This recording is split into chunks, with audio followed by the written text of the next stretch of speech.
வருகை ஏன் தாமதிக்கிறது? ஃபுல்லத்தையும் வாசிச்சு பாருங்க. 9ஆம் வசனத்துல எப்படி இருக்கு? தாமதிக்கிறார் என்று சிலர் எண்ணுகிறபடி கர்த்தர் தமது வாக்குத்தத்தத்தை குறித்து தாமதமாயிராமல் ஒருவரும் கெட்டுப் போகாமல் எல்லாரும் மனம் திரும்ப வேண்டும் என்று விரும்பி நம்மேல் நீடிய பொறுமை உள்ளவராக இருக்கிறார். அப்ப இதுக்கு பிறகுதான் அவர் சொல்றாரு, கர்த்தருடைய நாள் திருடன் வருகிற விதமாய் வரும். அவர் சபைக்கு சொல்லி கொடுக்கிறாருங்க, அந்த நாளுக்கு காத்துரு, செகண்ட் கம்மிங்க்கு காத்துரு. சீக்ரெட் கம்மிங்னு சபைக்கு சொல்லி கொடுக்கல பேதுரு.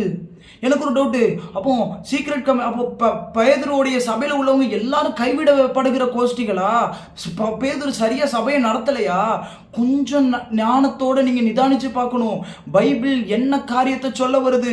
சபைக்கு அவர் எச்சரிப்பு கொடுக்கிறார். சபையை நீ பரிசுத்தத்தை காத்துக்கொள், கர்த்தருடைய 2வது வருகை வரும், வானெல்லாம் வந்து உருகி போகும், பூமியை வந்து உருகி போகும். நீ ஒன்னு தெரிஞ்சுக்க, பரிசுத்தமா நடந்துக்க. அந்த நாளுக்கு வெயிட் பண்ணுப்பா, கர்த்தருக்கு வெயிட் பண்ணு, கர்த்தரை ஆவலோட சந்திக்கும்படி வெயிட் பண்ணு. பிரச்சனை இருக்குங்க, போராட்டம் இருக்குங்க, மத்தியில நம்ம சந்தோஷமா நிற்கணும். யோசிச்சு பாருங்க, வலி இருக்குன்னு சொல்லிட்டு